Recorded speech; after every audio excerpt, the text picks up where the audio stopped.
Hi everyone, welcome back. If this happens to be your first time to my channel, welcome. Today's video is a really exciting one for me because this is a technique that I use all the time, but I don't talk about on YouTube or Instagram very often because it seems so simple that I have always felt like it would be a waste of everyone's time if I went through this process. But I've recently learned from a lot of you that this is a technique you would love to learn more about. So I am talking about single eyeshadow looks. I wanted to show you how to get a really simple, really beautiful single shadow look in just a matter of minutes. So let's go ahead and jump right into the tutorial. All right, so half of the fun of doing a single shadow look, in my opinion, is picking out those shadows in your collection that work super well for this. So I'm going to be doing a video sometime in the next few weeks going over all of my favorite single eyeshadow shades.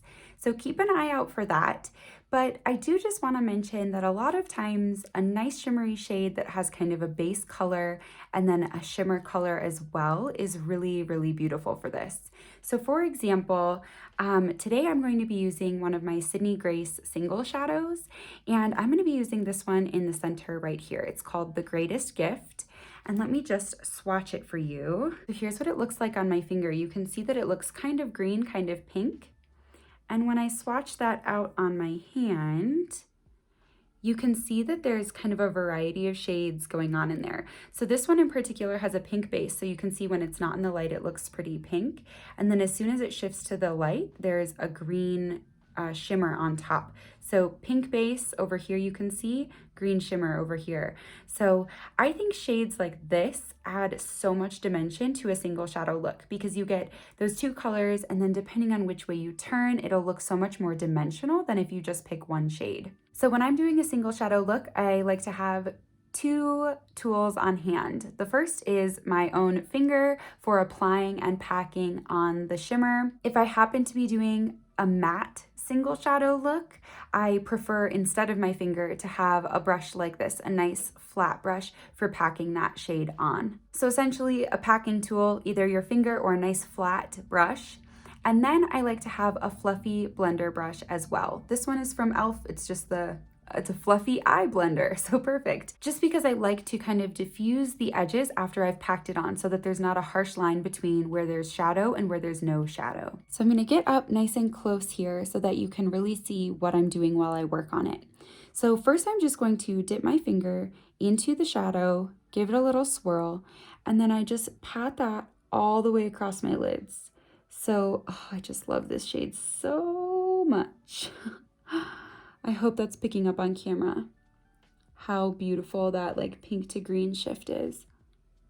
So I pack that all the way across my lids, and typically I like to go in with like 2 layers, and then I start blending that up with my finger into my crease. Now, some people on the internet are going to tell you that you shouldn't put a shimmer in your crease. I completely disagree for so many reasons, but first and foremost, the reason I disagree is because especially with a shade like this where you have a base pigment of pink and then you have a shimmer of green, it's going to add so much dimension and depth to your eye look to let that shimmer come up and over your crease, because that shadow created naturally by your eye is going to pick up on that base pigment.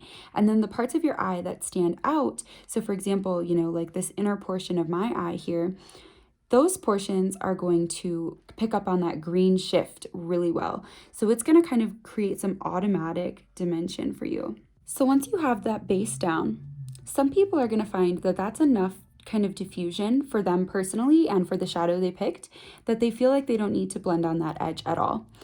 I just generally like to blend that edge a little bit more because of my eye shape. So I have a very deep socket, and I like to make sure I bring the shadow up enough that you see it again after that socket. So I like to make sure it's right up here, almost against my brow there. Sometimes if it's a very pigmented shadow and I feel like I already have enough on my eye, I don't pick any up on my brush. I just go in with the brush and kind of swirl and blend it upwards.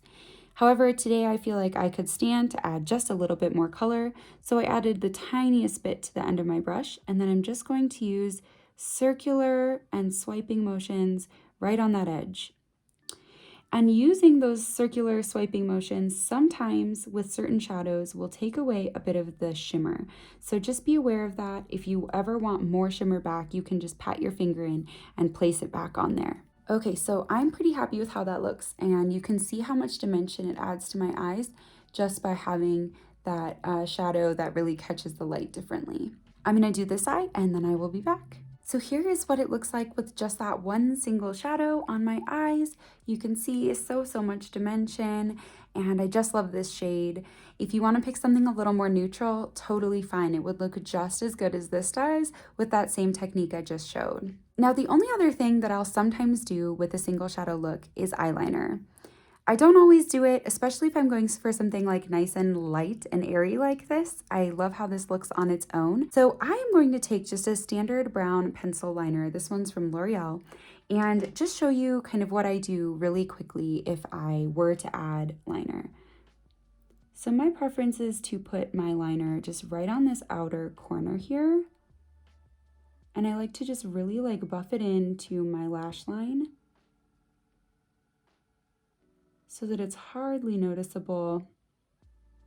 And I only do it on the outer third approximately. And then I do the same on my lower lash line. And you can see it just adds a tiny bit more definition to the outside corner of my eye as compared to this side. So I'm gonna add the liner over here, and then I'm gonna put mascara on and finish up the rest of my face. So I'll pick out a lip color and everything and be back to chat at the end. Okay, so I went with a nice kind of iridescent pinky lip to go with this nice pinky iridescent eye. And as always, I will have all the products I used listed down in the description box below, just in case you're curious about anything else that's on my face today. So as I mentioned, I will be eventually soon here uploading a video going over some of my favorite single shadow eyeshadows. So keep an eye out for that, or subscribe to my channel if you haven't already, just so that you get that notification when I do upload that video. So I just wanted to say a huge thank you to all of you for watching today. I hope you'll consider subscribing to my channel before you go today, and giving this video a thumbs up and commenting down below as well. Thank you again for watching, and I will see you next time.